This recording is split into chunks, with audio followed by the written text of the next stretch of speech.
आज के डेट में मैं यही लोगों को समझाना चाहता हूं कि जो नस दब गया है और उसको सर्जरी करने में आप देर करते हैं, तो जब आप डिसीजन लेंगे सर्जरी का तब तक बहुत देर हो गया होता है और फिर सर्जरी से भी उतना लाभ नहीं पहुंचता है जिसका उसको आपको उम्मीद होती है।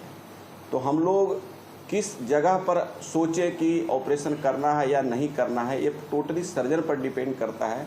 तो सबसे पहले कहीं भी अगर इस तरह का पार्ट आता है तो एक उचित एक्सपर्ट से सलाह लेना चाहिए। तो स्पाइन सर्जरी के बारे में हम लोगों ने इतना बात बताई, डरने की ज़रूरत नहीं है, इसमें कोई तकलीफ़ नहीं होती है। आज के डेट में जो स्पाइन सर्जरी है और उसका जो आउटकम है, जिसमें जो रिजल्ट की बात करते हैं हम लोग, उसके लिए आज के डेट में जो सक्सेसफुल ट्रीटमेंट होता है उसके बहुत सारे कारण हैं।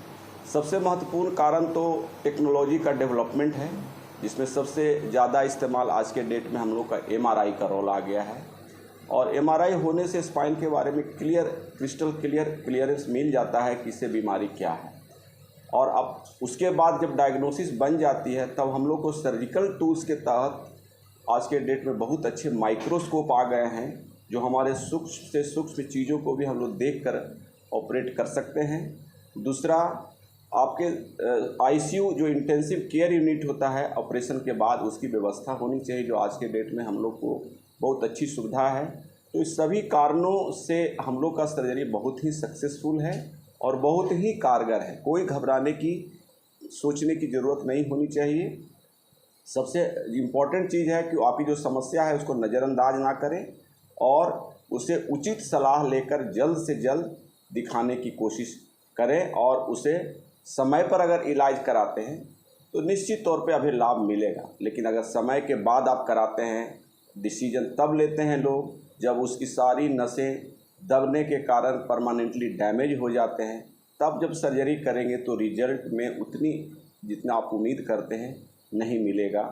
तो मेरी सलाह यही है कि अगर सर्जरी की किन्हीं को भी ज़रूरत हो तो एक बार ज़रूर आकर परामर्श लें और उसे दिखाएं, और दिखाने के बाद जो ऑप्शन आता है आपके लिए उससे नज़रअंदाज ना करें और उसको समय के फ्रेम के अंदर करा लेना चाहिए।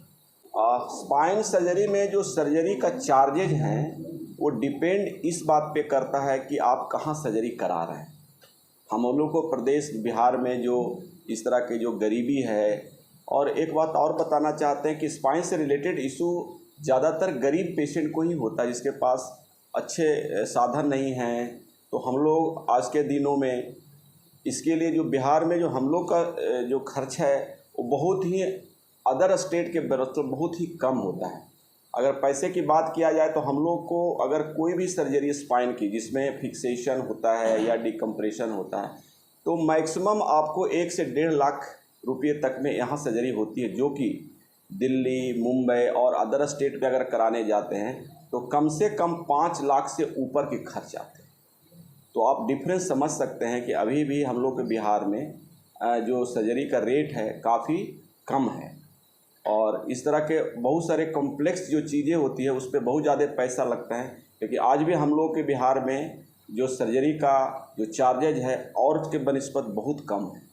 अब एक बात, इस बात को समझ लें कि कोई भी स्पाइन का प्रॉब्लम कैसे हो सकता है।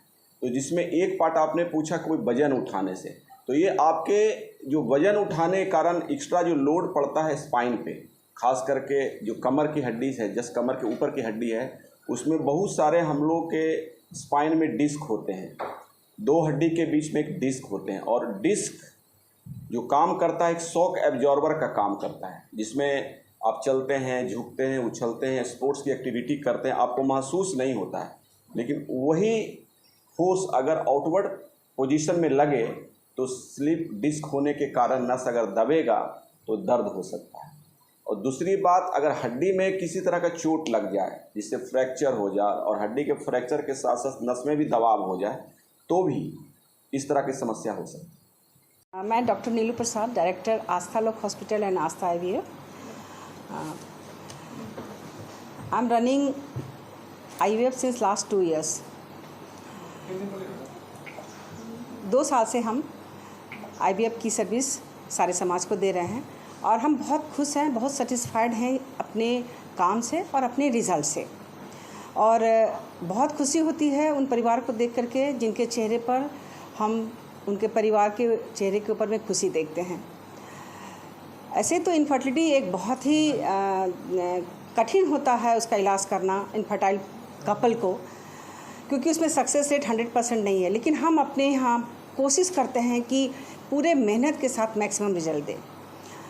अभी मैंने एक दंपति का इलाज किया जो बचपन से जन्म से ही पोलियोटिक थे, और इत्तेफाक से उन्होंने जो शादी की, जो महिला है वैसे ही लोगों से शादी की जो उन्हें एक्सेप्ट कर सके। पति भी पोलियोटिक, दोनों व्हील चेयर पे हैं। 16 साल शादी के हो गए। प्रेगनेंसी पॉजिटिव करना और 9 महीने तक प्रेगनेंसी ले जाना ये बहुत ही कठिन काम था।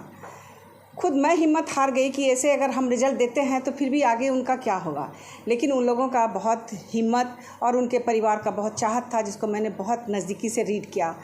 मैंने उन्हें IVF के थ्रू प्रेगनेंसी दी और अभी उनका सीजेरियन से ऑपरेशन हुआ। मेल बेबी, काफ़ी हेल्दी बेबी।